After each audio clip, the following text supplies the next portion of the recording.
Come and learn Excel with me. Hey everybody, it's me, the Quinn, and I'm here with another video in the Excel series. This is a video number 2, and in this video I'll be teaching you guys how to sort data and also some different formulas. But before we get into this video, please be sure to like the video so that others can see it, and be sure to share it with your friends as well. Come on, don't keep the knowledge and the information to yourself. So let's get right into it. Okay, before we get into the sorting and the formulas, I have 2 things that I need to go through with you guys first. The first thing, the keystrokes that I gave you in the last video, which included the Alt plus H. If you happen to can't remember those keystrokes, any keystrokes from here on out that we use that has an Alt plus H, you can always find by going to the Home tab in the menu. So if I should do Alt, Ribbon tabs tab control expanded. Home tab selected Alt, H2 of 9. And once you're selected on the Home tab, you can just use your tab to go through. Home grouping, clipboard grouping, paste split button unavailable. And after you tab to the option that you want, you can press enter on it and get along with what you're doing. Now on to the next thing. I'm currently in a sample workbook of what we were doing last week. I just want to show you something with this. I forgot to show you guys, you beginners with Excel, how you can delete things. First, deleting what's in a cell. Once you're selected on a cell, so let me up arrow right here. Mark James A3. You can just press your delete. Then if I should up arrow and down arrow back, you will hear Name of student A3. You'll hear it's empty. So any information you want to delete in Excel, you can always select that information by using your selecting keys and delete it. But what if I want to delete an entire row? I can use my applications key or Shift plus F10 for those of you who don't have an applications key. Cut remove the selection and put it on the clipboard. Then down arrow to delete. Copy, paste, smart, insert, delete. And you can press enter. Delete dialog delete. Shift cells up radio button checked Alt plus U. And I would down arrow to entire row. Entire row radio button checked Alt plus R. Then press enter. Final Excel exercise dash Excel. Sheet 1 table. Kelsey Stewart A3. You realize that entire row has been deleted. Name of student A2. But what if I want to delete an entire column? Instead of using my applications key or my Shift plus F10 right here, I can also use the keystroke Control plus the dash. So that key that should be to the right of your 0, which is on your top line of numbers on the alphanumeric pad, I can just press that, Control plus dash. Delete dialog delete. Shift cells up radio button checked Alt plus U. And it automatically takes you in the delete dialog. And then I would down arrow to entire column. Entire row radio button checked. Entire column radio button checked Alt plus C. Then I would press enter. Final Excel exercise dash Excel. Sheet 1 table. Semester 1 A2. You realize that column is completely gone. Also, I forgot to mention that there's also a keystroke to insert cells in Excel. That would be the Control plus your plus sign, which is on the number pad, which is right above the enter key. So if I press that, insert dialog insert. Shift cells down radio button checked Alt plus D. And there you go. Now back to the original objective of this video. First, let's do some sorting. Okay, so as a teacher, of course, I want to sort my data by the names of the students. I want the names of my students to be in alphabetical order. So I have the little practice Excel exercise from last time open, and I'm gonna down arrow until I get to the first name in that column. End of year results A. Name of student A2. Mark James A3. Then I'm going to press my applications key or Shift plus F10 for those who don't have it. Cut remove the selection. Then I'm going to down arrow to sort. Copy put a copy, paste, smart, translate, insert, delete, clear, quicken out, filter, sort collapsed O. Then I'll press enter. Sort A to Z lowest to highest. And this is exactly what I want, but let me show you the other sorting options in this menu. Sort Z to a highest to lowest. Put selected cell color on top C. Put selected font color on top F. Put selected formatting icon on top F. Custom sort. Sort A to Z lowest to highest. Alright, so we're back to the top. So I'm going to click enter on this one. Sheet 1 table. Alicia Fraser A3. And you realize Mark James is moved down and Alicia Fraser comes right up to the top. Let me up arrow. Name of student A2. So you realize that it does not trouble the name of student. So that means any data you want to sort, go to the first item in that list that you want to sort, and then you use your applications key and then press sort. Now let's get into some formulas.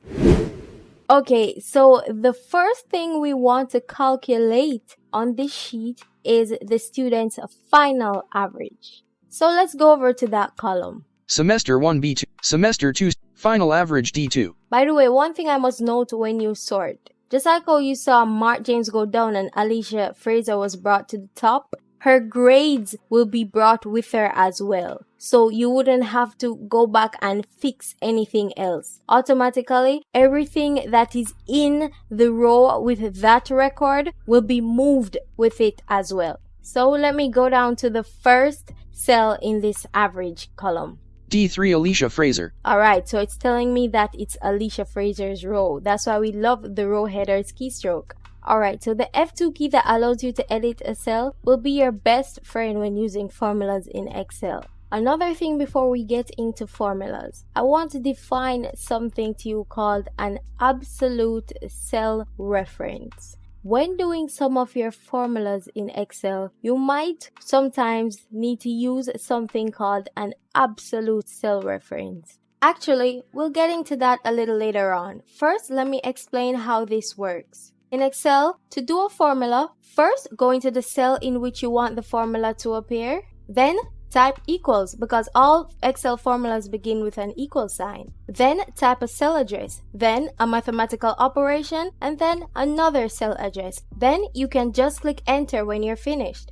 So say for instance, I wanted to add semester 1 column to semester 2 column, and semester 1 would be in cell C2, semester 2 would be in cell D2. I would write in the formula equals C2 capital C plus D2 capital D, and then I'll press enter and that value would be brought in. Let me do that as an example. Okay, I checked and the semester 1 is actually in column B and semester 2 is in column C, and we're currently in row 3 where Alicia Fraser is, so it would be B3 and C3. So I'm in Alicia Fraser's row, so let me type the formula equals, edit equals, then I would put cap B 3 plus cap C 3, then press enter.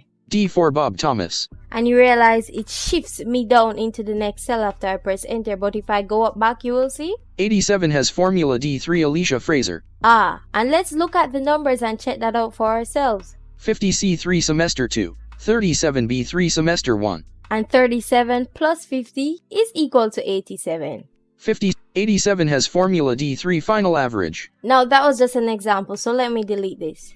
But there's also an easier way to do it instead of to be typing out all the different cells. Like say you want to add 3 different cells together, to be typing out the 3 different cells with the plus sign in between it. There are also formulas in Excel that contain a built-in function. So to do this, first you'll go into the cell in which you want the calculation to be done. Then you'll type your equal sign, then you'll type a function, for example, sum. By the way, all functions must be fully capitalized. Then everything that you will type from after the function, for example, sum, it must be in between 2 parentheses. So after you type your opening or left parenthesis, you will type your range of cells, then your right parenthesis. Then you would enter for the calculation to be done. We could have also done the same task by using this formula. Equals sum B3 colon D3, because the colon between the cell references in Excel means it's selecting that range of data. So let's try that and see if we get the same result. Edit equals. And make sure to put sum in all caps. Cap S, cap U, cap M. Then left paren, cap B 3 colon cap C 3 right paren. Then press enter. D4 Bob Thomas. Then if I should go up back, 87 has formula D3 Alicia Fraser. You realize it does the same thing. So let's delete that. I want to show you another way. There's also another way to do this. You can also use the auto sum keystroke, which is Alt plus H, then U, then S. What this keystroke does is once you're at the end of a row of values or even a column of values, it will auto sum those values. Once you're selected in the cell which comes after that row or column of values and you use this keystroke, it will auto sum those values. So let me use that keystroke. Alt plus H, then U, then S. Ribbon. Sum. Excel Practice Exercise tab Control. Sheet 1 tab. Selected D3. Edit selected B3:C3. Then press enter. Sheet 1 table. D4 final average. Then up arrow. 87 has formula D3 Alicia Fraser. There you go. And you realize a while ago where I said to press enter, it gives you an option in which you can edit the range of values. And remember, I also told you that any keystroke that has in Alt plus H, you can always find it up in the menu ribbon under the Home tab. So if you go under Home, you can find the area in which you have auto sum as well as some other automatic formulas. Average. Alt plus H, then U, then A, averages. Or we could have just simply typed in equals and in all caps, average, then left parenthesis, and then the cell reference of the first cell in that range. So in my case, that would be cell B3, and then colon, then C3, then right parenthesis. Alright, so I'm back in the cell that I want to do the final average under. So I'm going to use that keystroke that I just taught you. So Alt plus H, then U, then A. Ribbon tabs tab. Sum. Excel Practice Exercise Excel. Excel Practice Exercise tab Control. Sheet 1 tab. Selected D3. Edit selected B3:C3. Then press enter. Sheet 1 table. D4 final average. Then if I up arrow, 43.5 has formula D3 Alicia Fraser. and there we go. But let me show you some other auto formulas before I show you how you can fill this entire average column down without having to be going into each one of the cells and typing in this formula again. Let me go down to the last cell. E13 status. Then let me left arrow over to the semester 2 column. D13 final average. C13 semester 2. Then up arrow. 63C12 Rosie Taylor. Alright, so let me go to the cell under the last number that is edited in this column. C13. Count. Alright, so I'm in an empty cell and I have a column of numbers on top of this. Now what I'm going to show you is the count formula. You can use this formula to count numbers. So if I should use the keystroke, Alt plus H, then U, then C. Ribbon. Excel Practice Exercise Excel. Excel Practice Exercise tab Control. Sheet 1 tab. Selected C13. Edit selected C3:C12. Then you can always edit your range, right where it has edit selected, and then I can press enter. Sheet 1 table. C14 semester 2. Then if I up arrow, 10 has formula C13. so it counts it and it tells me that there are actually 10 records. Remember in the first video I told you that there were 10 students in this record. So let me delete this because I don't want this on my sheet. And I want to let you know that count is only to count numerical values. Instead of using that auto count keystroke, all you could have used is equal, and remember your all caps, count, so COUNT, then left parenthesis, the first cell reference, colon, the last cell reference, then right parenthesis. Count A. If you want to count alphanumerical data on the other hand, you would have to use counter. So that would be equals, and remember your full caps, COUNT A, then left parenthesis, the first cell reference, colon, the last cell reference, then right parenthesis. And you would use that, for instance, if I wanted to count it by the name of the students. Maximum. Now, to auto calculate the maximum, you would use the keystroke Alt plus H, then U, then M. This keystroke will calculate the maximum value in that list of values that you have. Say for instance, I'm still in cell C13, which is that empty cell under this list of numbers in semester 2. So let me do that keystroke. Alt plus H, then U, then M.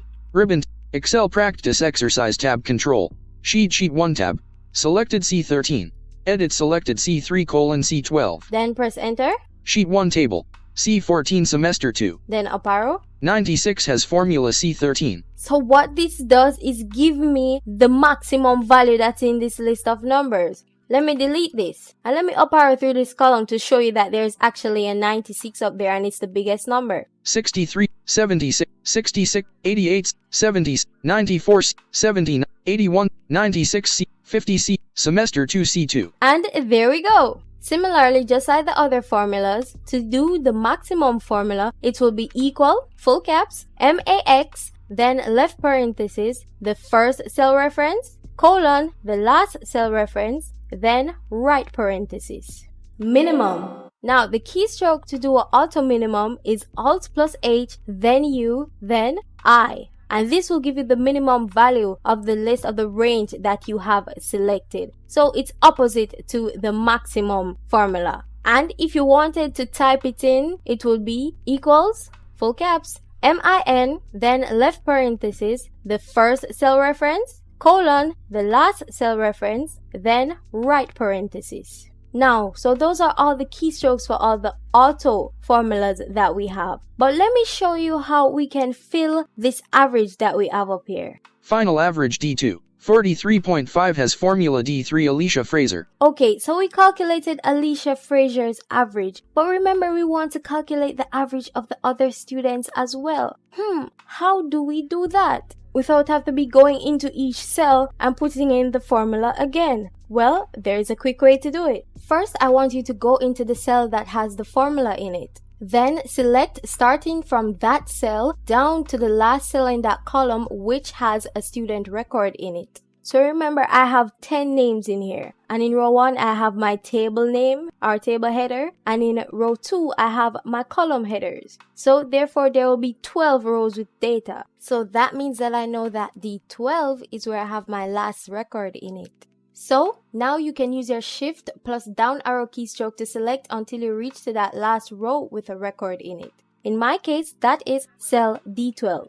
D3 43.5 through D8, D3 43.5 through D10, D3 43.5 through D12, selected row 3 through 12 column 4. Then this is the keystroke that you can use. Control plus D. What this keystroke does in Microsoft Excel, it copies whatever you have in the cell above in the cell that you're currently selected on. So if I should do that keystroke, Control plus D, then use my up arrow. Final average D2. Now let's go down. 43.5 has formula D3 Alicia Fraser. Down arrow again. 94.5 has formula D4 Bob Thomas. And there you go. It puts it in. Let's down arrow some more. 83.5 has formula D5 Brianna Headley. 66 has formula D6 Emily Armstrong. And there we go. And if I should do F2 in this cell where I copied down the formula, you would see edit equals average left paren,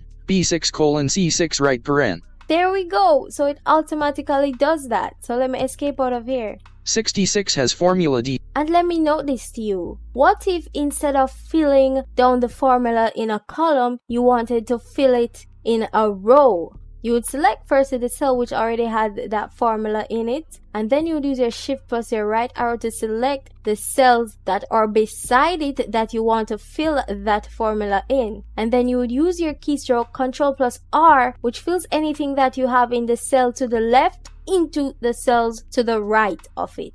Or if you won't remember these keystrokes, you can also use Alt plus H, then F, then I. Or you can just go up into the menu on the Home tab and search for fill once you have the cell with the formula and the other cells that you want to copy the formula in selected.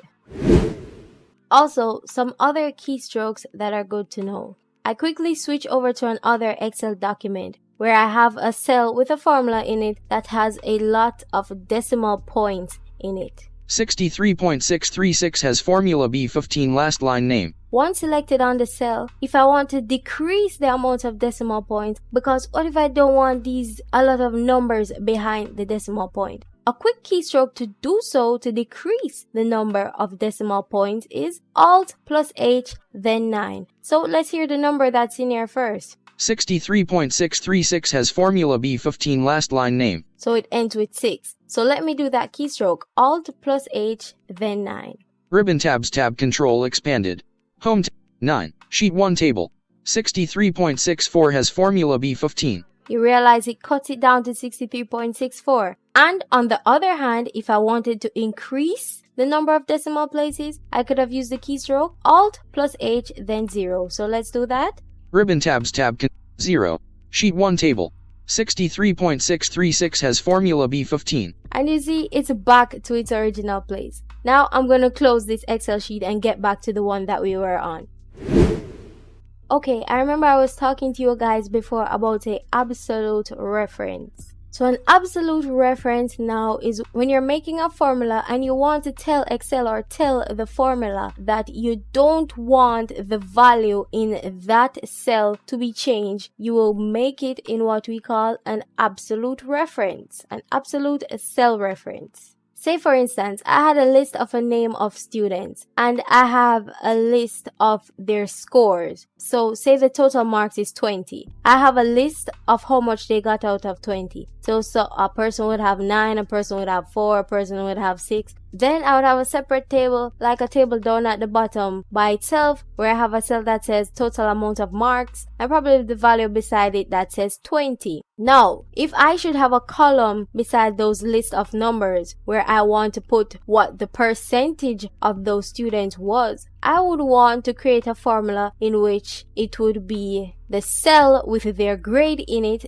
divided by the cell with the total marks times 100. In that case, I would have to make the cell with the 20 in it, which is the total marks, an absolute cell reference because I don't want that cell to be changed. I want it to always be divided by 20. So if I should autofill that formula, that cell reference would not be changed in the rest of formulas that will be filled down below it. It will always be divided by that 20. So that is how you use absolute cell referencing. And let me show you how that is done. So let me get into a cell that has the formula in it. 91.5 has formula D9 John Thompson. Let me just do F2 here. Edit equals average left paren. B. Then press home. Equals. Alright, so let me go through this formula with you. Cap A, Cap B, Cap E, Cap A, Cap G, Cap E, left paren, Cap B, 9, colon. So when you're typing in a formula, say for instance I wanted cell B9 to be the cell with the absolute cell reference. So that value wouldn't change if I should autofill the formula. Once you type in your cell reference and your cursor is behind the cell reference that you just typed, you can just use the keystroke F4 and it will automatically make it an absolute cell reference. So let me press F4. $B $9 selected. You realize it puts in dollar signs in it. So the F4 is the easy way to do it. But if you wanted to manually, again, which is the longer way, to make it an absolute cell reference yourself, you can just put in a dollar sign before the column and a dollar sign before the name of the row. And I can just escape out of that. 91.5 has formula D9. Now let's get to the next formula. Remember I had a column called status where I said I wanted to determine if the student passed or if they failed. So let me go over to that column. E9 status, E8, E7, E6, E5, E4 Bob Thomas, E3 Alicia, status E2. Alright, let me go down to the first cell in this column. E3 Alicia Fraser. Okay, so in order to do that, I would have to use what is called an if function. Now, an if function is one that calculates something based on a condition. So say for instance, my pass mark is 70. Using the if function, what I would have to do in the formula is to tell Excel that if the cell that has in the final average is greater than or equal to 70, the student will pass. Else, they will fail. So let me show you how this formula is set up now. So remember, I'm in the first cell in the column status under the column header status. So let me start typing equals. Edit equals. Then caps lock. Caps lock on. If. Cap I, Cap F. Then left parenthesis. Left paren. So remember, the cell that had in Alicia's final average is cell D3. And I'm currently in cell E3, which has in the status. So I'll put here D3. Cap D, 3. Then I would put my greater than sign. Greater. And for those who don't remember where your greater than sign is, it would be the same as shift plus full stop. Then I would put equals. Equals. Then 70. 7. 0. After you're finished putting the condition, which is if D3 is greater than or equal to 70, then you would have to put a comma. Comma. Then I would have to put what I want the formula to put in the cell if that condition is true. So if that condition is true, if the student's pass mark is equal to or greater than 70, greater than or equal to 70, I want them to put pass inside the cell. So first I would have to put quotes. So that's shift plus the apostrophe. Quote. Then I would type in pass. Cap P A S S. Then close the quotes. Quote. Then comma. Comma. Now right here we will put in what you want to be placed into the cell if the condition is false. So I'll put quotes. Quote. Then I'll put fail. Cap F A I L. Then end the quotes. Quote. And then I'll put a right parenthesis. Right paren. Then press enter. E4 Bob Thomas. Now let me up arrow. Fail has formula E3 Alicia Fraser. And she failed because she got, if I should left arrow, 43.5 has formula D3 final average. Alright, so let me go back over here. Fail has formula E3 status. Now, remember I want to fill this formula down to the rest of the rows. So I would use my shift plus down arrow till I get down to cell E12. E3 fail through E11. So E3 fail through E12. Selected row 3 through 12 column 5. Then I'll do my control plus D. Then down arrow and see what's there. Pass has formula E4 Bob Thomas. Bob Thomas passed. Let me left arrow and see what his grade was. 94.5 has formula D4 final average. There we go. So remember, the format for the if function is if, then left parenthesis, then you put in that mathematical statement, and then comma, and then in between quotes, you will put what Excel should put in that cell if the statement is true, then comma again, then you put in quotes after that what Excel should put if the statement is false. Then always close it with your right parenthesis. Note that it is better to know your different formulas to enter them manually, but there's also a way in which you can access a list of the different formulas for what you need to do, which I will show you in the next video after this one. But what I really recommend is to first know what is the task that you want to complete, and then you set it up in a mathematical formula. Well, that is it for this video, guys. I hope you enjoyed this video, and stay tuned for the next video in which I'll be showing you yet another way that you can insert Excel functions onto your sheet if you don't know the function. So there will be a list that you can go through, and I'll also be teaching you the different keystrokes to do with the sheet itself and how to do formulas from one sheet to another. So stay tuned for that, and be sure to like the video, subscribe if you're new, and turn on that notification bell to be alerted when I'll post the next video in this series. But share the video, like it up, and comment down below to let me know what you think about this video, and I'll see you next time.